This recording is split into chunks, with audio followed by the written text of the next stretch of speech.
I know. I missed Me Too. Happy Monday, everyone. So Kamala Harris's husband, Doug Emhoff, has admitted to getting his nanny pregnant and destroying his first marriage. Haven't we all? What an amateur, said one man. Nancy Pelosi said President Biden should be added to Mount Rushmore because, like Washington, Jefferson, Roosevelt, and Lincoln, Joe's also dead. But hey, if anyone knows about building a face from scratch, it's Nancy Pelosi. RFK Jr. told a story about the time he abandoned a dead bear cub in Central Park. Abandoning a bear in a park. For a Kennedy, I suppose it could be worse.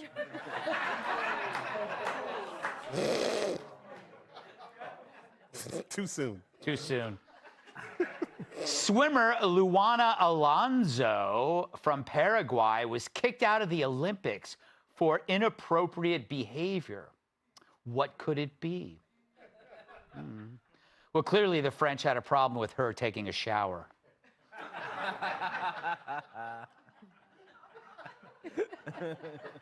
Look, I wanted to show that picture. A French pole vaulter missed out on a chance to win an Olympic medal when his penis got caught on the crossbar and knocked the bar down. The same thing happened to me at the 100-meter dash. I kept tripping. That joke is really beneath me. With tension rising between Iran and Israel, Joe Biden is meeting with his national security team in the Situation Room, answering critics who said he couldn't go to a different room. That's a great joke. And Harrison Ford says acting in Captain America 4 required not caring and being an idiot for money. Yeah, I know the type. All right. Wake up, people. So it's amazing how far Kamala Harris has come since she entered the race, given that she's done nothing.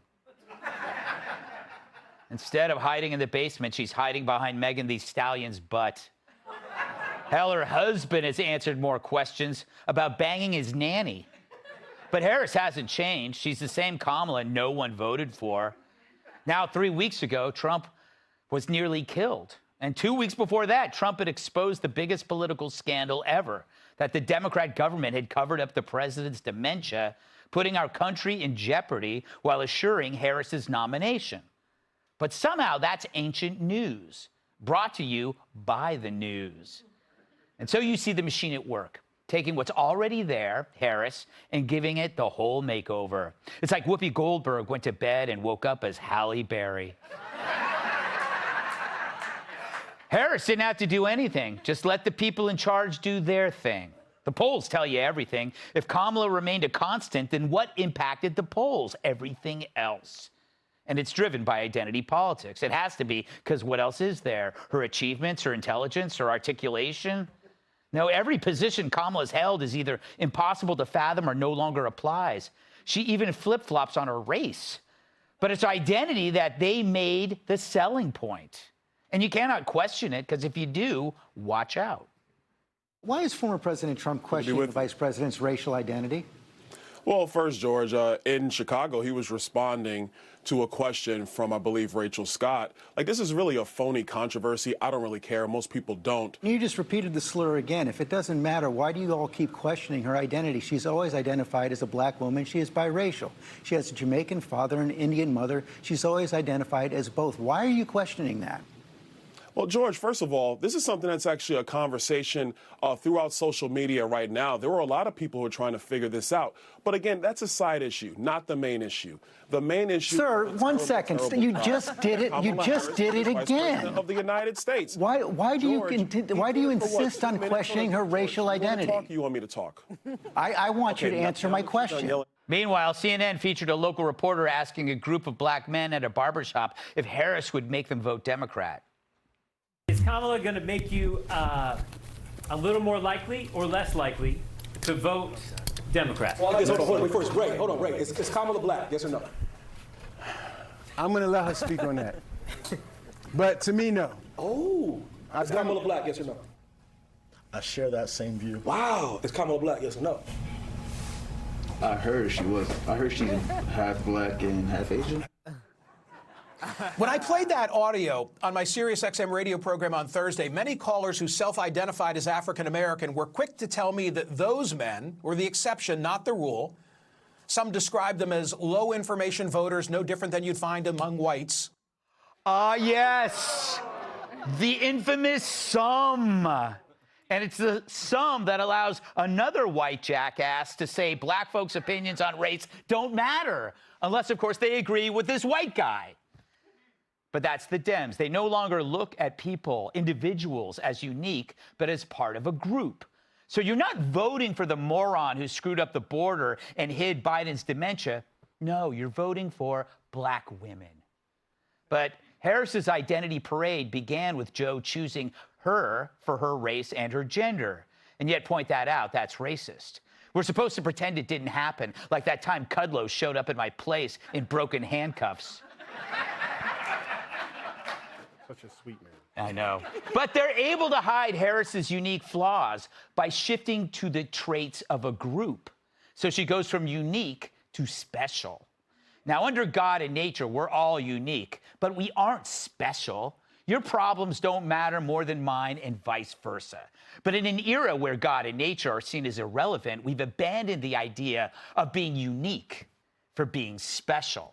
Why does a healthy young person mutilate their body? Because they abandon uniqueness and embracing what they've been told makes them special. Their parents also indulge this, for they feel special too. Dyed hair then becomes a shaved head. Piercings, crude tattoos, fervent activism becomes a replacement for uniqueness. For every day, you need to prove you're special.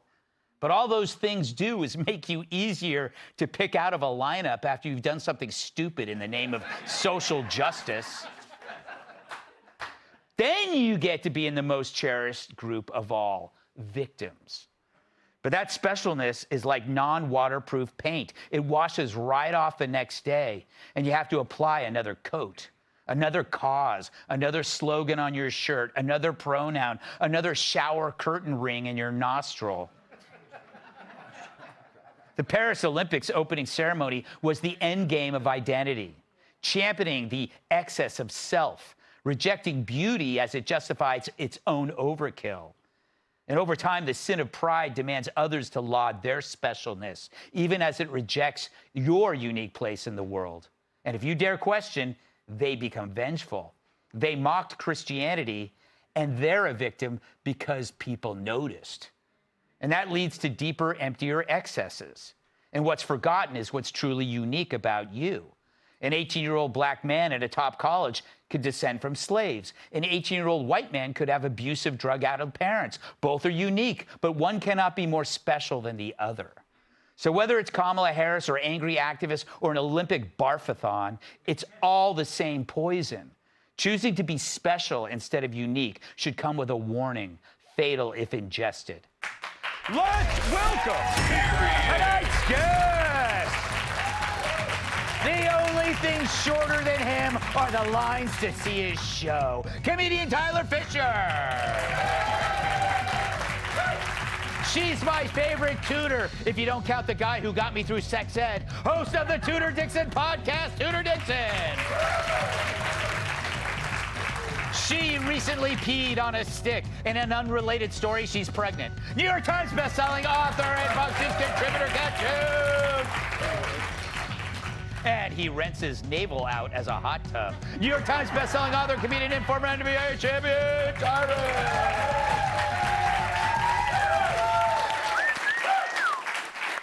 Tyrus, I go to you first for no apparent reason. Why did he come to me? Lordy Lord, what should we talk about first? I don't know. There's so much packed into that monologue. Yes, It's almost well done. It's almost 4 monologues in one. You could tell I was on vacation for a week. I had lots of thoughts, watching a lot of Dateline. How many books did you write? None. Wow. But I watched 40 episodes of Dateline. I was wrong in predicting every suspect. It is the spouse. Yes. It's always the spouse. But here's the thing. So you watch this stuff, and in both of those videos, the white guys were upset with what they heard from blacks. Stephanopoulos, primarily, a douchebag. Yeah. I mean, I'll take it. but we have to be careful of that. First, I will go on the record. Kamala Harris is a beautiful black woman. She's a black woman. How do I know this for a fact? Because that's the one thing we knew about her being vetted to be the vice president. They said they were going to get a woman of color, and they did. Okay, so do not fall for this trap. They're not asking you to disprove it. They're asking you to get you involved. Right. Because no matter what your answer is, let me let y'all know something. Everybody in here, whether you like it or not, if Jesse Waters is 0.1% black, everybody is, okay? Okay? But when we get caught up in that, if you fall for that trap, you can't fall for that trap. Kamala's skin tone isn't the issue. Her character is the issue. Her inability to give a speech without... So she is a beautiful black woman who just happens to be severely unqualified to be vice president. Now, hold on. Yeah.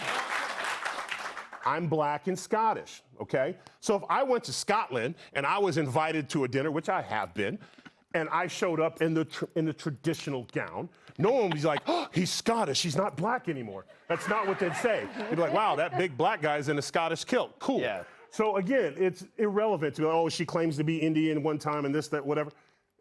You fall for that, you lose. And that's the problem. And all this started when Trump was the only one who showed up at that black event. Only one. Kamala didn't show up. Biden didn't show up. They're both invited. We're supposed to be there. They made him wait for an hour and a half. And what was the first question? Is attacking her color because they needed a soundbite.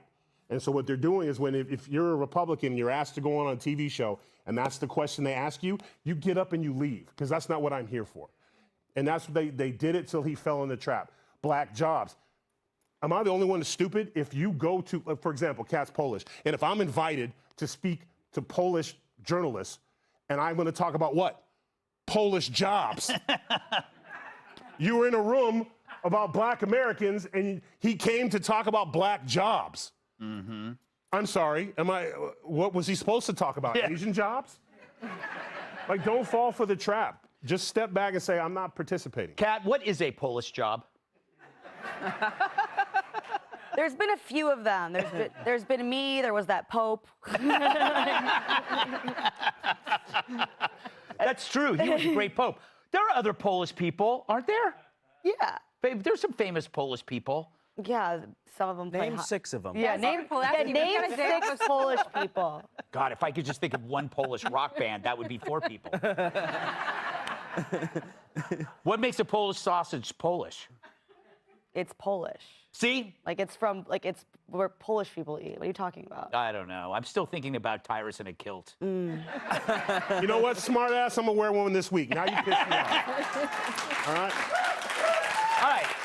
I don't know where I am in this segment. So, Kat, continue. Welcome back and congratulations on expecting a child. Thank you. Thank you. Yes. I mostly did it so we'd have new material for intros. That's good. That's good. You'll be complaining for 2 now. Very glad. When's your next vacation? Okay. So I don't think I agree with Tyrus. I don't think that this is a great thing for Republicans to be focusing on. I think it's fun when Trump says stuff. I said this last week. It's fun when Trump says stuff like this. It's fun for Republicans. They see clips like this. But what is not black right now is a lot of people's financials. It's in the red. A lot of people are in the red. And I think the more time spent talking about this, the hugely missed opportunity there is to talk about that, which is something that it doesn't matter what race you are, everybody cares about their money. Exactly. Green. And people are and white. having it's scary. People are having a tough time affording things that they need right now. So I think that the more anyone's going to focus on that, the better that will be for them. Well put. Tyler, love your little baby Gap truck driver outfit. Well, you know. Because I can't afford adult clothes. I can't afford staying on topic. How would Trump, what would Trump have to say about Kamala's qualifications? Well, you know, she's flip-flopping, Greg. I mean, these are flip-flops. And Indian people and blacks wear flip-flops, which is good. But, no, think of it. She went from handmade samosas to bitches on boats drinking mimosas so quick. So quick. She went from chicken curry to Steph Curry like that. And she's very close to using the N-word. And, of course, I'm talking about neurodivergent because she's the first autistic hyena in the position to take office. So I think that's what he would say. And I think we're all losing it. This feels like one big Biden impression. We're all just having a dementia flare-up today. Yeah, I like how you just trailed off there. That was, Tudor. So what do you have to say about this? Is this just the beginning of this fawning relationship with Kamala, or is it petering out? I'm trying to figure out. They can't sustain this forever. I think this is great for her. It's all she has, really. She's like, look, I have something special about me because it's certainly not my speaking skills. She can't give a speech. She can't give a teleprompter speech. She can't talk about their accomplishments. She has nothing else. And I think that, to Tyrus's point, Republicans are just handing her a win here because every time you talk about this, you're lifting up some of the greatest features that she has. Outside of that, politically, she's got nothing for us. She's got nothing for the American people. Her policies are horrible, and that's exactly what we need to focus on. We need to stop giving her wins. She keeps soaring, and everybody's like, I wonder what Kamala thinks. We'll never know. She'll never speak. She never has to. Yeah. We're doing it all for her. I don't know, man. Just I think you got to come at her because the media ain't going to do it. Here, we can put this in the button right here. President Biden said she was ready day one, okay? And they had to hide his illnesses because she was not ready. Yeah. Otherwise, she'd be in the job right now. That's all you need to know. They would rather have someone with dementia in front of her than her be driving the car, period. Yeah. All right. There you go. Up next, she planned Biden's betrayal and pushes his Rushmore portrayal. If you'll be in the New York area and would like tickets to see Gutfeld, go to foxnews.com/Gutfeld and click on the link to join our studio audience. Hey, Sean Hannity here. Hey, click here to subscribe to Fox News YouTube page and catch our hottest interviews and most compelling analysis. You will not get it anywhere else.